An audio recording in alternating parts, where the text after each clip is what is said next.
నమస్తే. గంటల్లో చేసుకునే పనులను నిమిషాలలో చేసుకోవచ్చు. మొదటి యూస్ఫుల్ టిప్, ఇలాంటి చిన్న వైపర్ని తీసుకొని ఒక సాక్స్ను కానీ లేదా మన ఇంట్లో ఉండే ఇలాంటి ఏదైనా క్లాత్ని తీసుకొని ఈ వైపర్ని ఈ క్లాత్లో పెట్టేసేయండి. చీపురు కట్టతో క్లీన్ చేయని ప్లేస్లో కబోర్డ్లో కానీ బీరువాలో కొద్దిగా స్పేస్ అనేది ఉంటుంది కదండి. అలా డస్ట్ పట్టినప్పుడు ఇలా వైపర్తో క్లీన్ చేసుకున్నాం అనుకోండి, దాంట్లో ఉండే డస్ట్ అనేది ఇలా పూర్తిగా వచ్చేస్తుంది. బీరువాలో మనము చీపురు కట్టను యూజ్ చేయలేం, కానీ ఇలాంటి క్లాత్తో క్లీన్ చేసుకోవచ్చు. పిల్లలు ఇలా నోట్బుక్లో ఏదైనా పెన్సిల్తో రాసినప్పుడు స్పెల్లింగ్ మిస్టేక్స్ అవుతే ఎరేజర్తో క్లీన్ చేస్తారు. కానీ ఒక్కొక్కసారి ఎరేజర్ దొరకనప్పుడు కానీ మన ఇంట్లో అవైలబుల్గా లేనప్పుడు ఇలాంటివి కూరగాయలకు వేసే రబ్బర్లు ఉంటాయి కదండి, ఆ రబ్బర్ బ్యాండ్ని మనము ఇలా పెన్సిల్ చివరి కొన భాగాన వేసేయండి. ఎరేజర్ లేనప్పుడు ఇలా స్పెల్లింగ్ మిస్టేక్స్ అవుతే పిల్లలకి ఇలా చిన్న రబ్బర్ బ్యాండ్ విస్ చేసామనుకోండి, వాళ్ళు నీట్గా హోంవర్క్ అనేది రాసేస్తారు. వాటర్ క్యాన్స్ ఉంటాయి కదండి, ఇలా క్యాన్ లోపల జిడ్డు పట్టినప్పుడు కానీ పాకురు పట్టినప్పుడు మనము ఈజీగా క్లీన్ చేసుకోవాలి అంటే ఈ చిన్న టిప్ని ఫాలో అవ్వండి. మనము పడేసే నిమ్మ తొక్కలు ఉంటాయి కదండి, వాటిని ఇలా చిన్న పీసెస్గా కట్ చేసినాక దీంట్లో కొద్దిగా సాల్ట్ను వేయండి. ఈ రెండింటిని బాగా మిక్స్ చేసి ఈ వాటర్ క్యాన్ లోపల వేసేయాలి.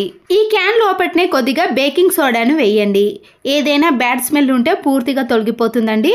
ఆ తర్వాత వెనిగర్ని వేసి ఒక గ్లాసెడ్ వరకు హాట్ వాటర్ని వేసిన తర్వాత మనము వాటర్ క్యాన్ని బాగా షేక్ చేయాలండి. దీంట్లో ఉన్న నిమ్మ తొక్కలు కానీ సాల్ట్ బేకింగ్ సోడా ఉంటుంది కదండి, ఇలా పైనుంచి కింది వరకు వచ్చే విధంగా షేక్ చేస్తే సరిపోతుంది. చూసారు కదండి, ఇలా జిడ్డు అంతా కూడా క్లీన్ అయిన తర్వాత మనము వాటర్తో క్లీన్ చేసుకుంటే ఈ వాటర్ క్యాన్ అనేది చాలా నీట్గా క్లీన్గా ఉంటుంది. సర్ఫ్తో కానీ లిక్విడ్తో క్లీన్ చేసామనుకోండి స్మెల్ అనేది వస్తుంది. కాబట్టి ఈ టిప్ ఫాలో అవ్వండి. ఇలాంటి టానిక్ సీసాలు ఉంటాయి కదండి, మనము పైన ఉన్న 5 ml 10 ml క్యాప్ ఉంటుంది కదా, వేస్ట్ అని పాడేసాం, కానీ దీనిని కూడా చాలా బాగా యూజ్ చేసుకోవచ్చు.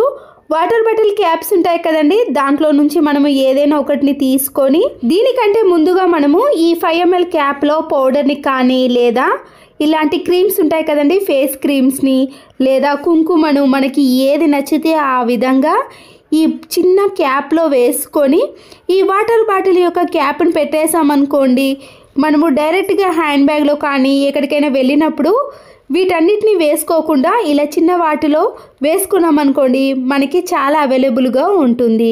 కింద పడిపోయే అవకాశం కూడా ఉండదండి. క్యాప్ అనేది ఇలా గట్టిగా పెట్టేసామనుకోండి, నీట్గా ఎక్కడికైనా తీసుకెళ్ళవచ్చు. ఇలాంటి చట్నీ బాక్సులు కానీ లేదా జామ్ బాక్సులు ఉంటాయి కదండి, మనము స్క్రబ్బర్తో క్లీన్ చేయలేకపోతాము.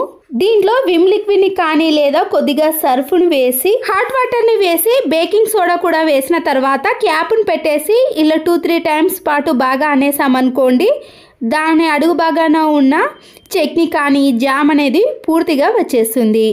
ఆ తర్వాత మామూలుగా మనము ట్యాప్ వాటర్తో క్లీన్ చేసుకున్నామనుకోండి, ఈ గాజు సీసా అనేది చాలా నీట్గా క్లీన్గా కనబడుతుంది. ఎలాంటి బ్యాడ్ స్మెల్ కూడా రాదండి. ఒకవేళ చట్నీ ఉన్నా కూడా మనం బేకింగ్ సోడా వేయటం వలన ఆ వాసన అనేది అస్సలకే రాదు. ప్లాస్టిక్ క్లిప్పులు కాకుండా స్టీల్ క్లిప్పులు ఉంటే ఇంకా బెటర్గా ఉంటుందండి.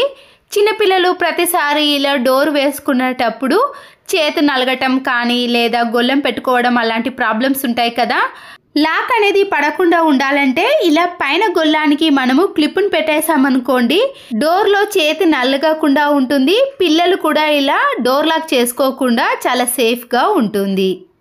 రోజంతా కూడా మనము చేతిలో ఫోన్ ఇలా పెట్టుకొని చూసామనుకోండి, మన చేతులు కూడా చాలాసేపు వరకు నొప్పి పెడుతూ ఉంటాయి. మన ఇంట్లో ఇలాంటి స్పెట్స్ ఉన్నాయనుకోండి, ఈ స్పెట్స్ మధ్యలో ఈ ఫోన్ని పెట్టేసి మనము దూరం నుంచైనా లేదా ఇలా దగ్గర నుంచైనా ఆపరేట్ చేసుకుంటాం. కాబట్టి చేతులకు కానీ మన కళ్ళకి కానీ ఎలాంటి ఇబ్బంది లేకుండా ఉంటుంది. చిన్నపిల్లలకు ఆన్లైన్ క్లాసులు అయినప్పుడు ఈ టిప్ అనేది చాలా బాగా యూజ్ అవుతుంది. కూరగాయలు కట్ చేసినప్పుడు చేతికి ఇలా కట్ అవ్వడం కానీ లేదా ఏదైనా బొబ్బ రావటం లాంటివి జరిగినప్పుడు బెలూన్స్ ఉంటాయి కదండి, ఈ బెలూన్ని మనము చేతికి దెబ్బ తాకిన ప్లేస్లో వేసుకున్నాక మన పనిని కానీ లేదా గిన్నెలు క్లీన్ చేసుకోవడం అలాంటి పనులు అనేవి చాలా సులువుగా చేసుకోవచ్చు. వాటిపైన వాటర్ పడ్డా కానీ ఎలాంటి నొప్పి అనేది ఉండదు. బ్యాండేజ్ కూడా కొనాల్సిన పని కూడా ఉండదు. మరొక యూస్ఫుల్ టిప్, చేతి గోర్లు తీసుకోవాలంటే మనము నెయిల్ కటర్ సాయంతో తీస్తామండి, కానీ ఒక్కొక్కసారి అవి ఇలా పైకి కింద పడుతూ ఉంటాయి. మనము ఇలా వేస్ట్గా ఉన్న ఒక బాక్స్ని తీసుకొని ఆ బాక్స్ లోపల ఇలా నెయిల్స్ని కట్ చేసామనుకోండి, నెయిల్స్ అనేవి అందులోనే ఉంటాయి కాబట్టి మనము డైరెక్ట్గా తీసుకెళ్ళి డస్ట్బిన్లో వేసేయచ్చు. దీనివల్ల మన టైం కానీ పని అనేది ఈజీ అయిపోతుంది. ఇలా ఏదైనా ప్యాకెట్స్ని కట్ చేయాలంటే సీజర్ని కానీ నైఫ్ని యూజ్ చేస్తాం కదండి. ఇలా మన ఇంట్లో ఉండే చిల్లర కాయిన్స్ ఉంటాయి కదా, 1 రూపీ కాయిన్స్ కానీ 2 రూపీస్ కాయిన్స్ని ఇలా 2 కాయిన్స్ని తీసుకొని ఆపోజిట్లో కాయిన్స్ను పెట్టి ఇలా గట్టిగా కవర్ని తీసేసామనుకోండి, ఆ కవర్ అనేది ఇలా చాలా ఈజీగా వచ్చేస్తుంది. ఇలా ఏదైనా కవర్ని మనము ఓపెన్ చేయాలంటే సీజర్ని కానీ నైఫ్ని యూజ్ చేయకుండా ఇలా కాయిన్ సహాయంతో ఈజీగా కవర్ని ఓపెన్ చేసేయచ్చు. బాత్రూంలో ఉండే బకెట్లు అనేవి హాట్ వాటర్కి కానీ మన ఇంట్లో ఉండే సాల్ట్ వాటర్తో ఈ బకెట్లు అనేవి ఇలా తెల్లగా కానీ జిడ్డుగా తయారవుతాయండి. మనము ఎన్నిసార్లు క్లీన్ చేసినా కూడా చాలా ఇబ్బంది పడతాము. హార్పిక్తో మాత్రమే క్లీన్ చేసుకుంటే చాలా త్వరగా పని అయిపోతుంది. అలాంటి కెమికల్స్ని యూజ్ చేయకుండా జిడ్డు త్వరగా పట్టకుండా ఉండాలంటే ఈ చిన్న టిప్ని ఫాలో అవ్వండి. వాషింగ్ మిషన్లో వేసే లిక్విడ్ ఉంటుంది కదండి, సర్ఫ్ ఎక్సెల్ కానీ ఏరియల్ లిక్విడ్ని కొద్దిగా స్క్రబ్బర్ పైన వేసిన తర్వాత బేకింగ్ సోడాను కూడా కొద్దిగా వేసేయండి. ఇప్పుడు ఈ స్క్రబ్బర్తో మనము బకెట్ లోపల కానీ బయట కానీ పూర్తిగా క్లీన్ చేసుకోవాలి. ఇలా క్లీన్ చేసుకోవడం వలన జిడ్డు అనేది త్వరగా పోతుందండి. హార్పిక్ కంటే కొద్దిగా లేట్ అవుతుంది, కానీ అలాంటి కెమికల్స్ని యూజ్ చేయడం కంటే ఇలా ఇంట్లో ఉండే వాటితోటే క్లీన్ చేసుకోవచ్చు.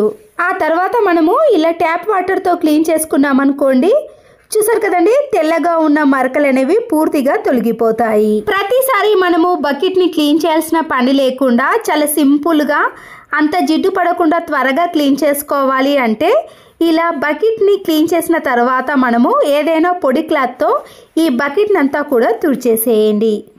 ఇప్పుడు కొబ్బరి నూనెను తీసుకొని కొద్దిగా మనము ఈ బకెట్ లోపల కానీ బయట కానీ అప్లై చేయండి. ఎక్కడ గ్యాప్ లేకుండా మనము కొబ్బరి నూనెతో బకెట్ మొత్తాన్ని కూడా రాసేసామనుకోండి, జిడ్డు అనేది త్వరగా పట్టదండి. మనం క్లీన్ చేసేటప్పుడు కూడా ఎలాంటి కెమికల్స్ని యూజ్ చేయకుండా ఇలా కొద్దిగా స్క్రబ్బర్తో క్లీన్ చేసామనుకోండి, బకెట్లు అనేవి ఇలా నీట్గా తయారవుతాయి. కొబ్బరి నూనెతో ఇలా బకెట్లను లోపల కానీ బయట కానీ పూర్తిగా అప్లై చేయాలి. ఇలా నూనెను అప్లై చేయడం వల్ల పైన చూసారు కదండి, వాటర్ పోసామనుకోండి అవి కిందికి జారుతాయి. బకెట్లు అనేవి ఎక్కువగా జిడ్డుగా కానీ తెల్లగా మారవు. హాట్ వాటర్కి కానీ సాల్ట్ వాటర్కి బకెట్లు అనేవి తెల్లగా మారకుండా ఎప్పుడు క్లీన్ చేసినా కానీ ఎలాంటి కెమికల్స్ని యూజ్ చేయకుండానే ఇలా తక్కువ టైంలో ఈజీగా మన ఇంట్లో ఉండే వాటితోటే క్లీన్ చేసుకోవచ్చు. చూసారు కదండి, ఈ టిప్స్ అండ్ నచ్చినట్లయితే తప్పకుండా లైక్ చేసి మీ ఫ్రెండ్స్కి కానీ రిలేటివ్స్కి షేర్ చేయండి. మరో వీడియోతో మళ్ళీ కలుద్దాం. Thanks for watching.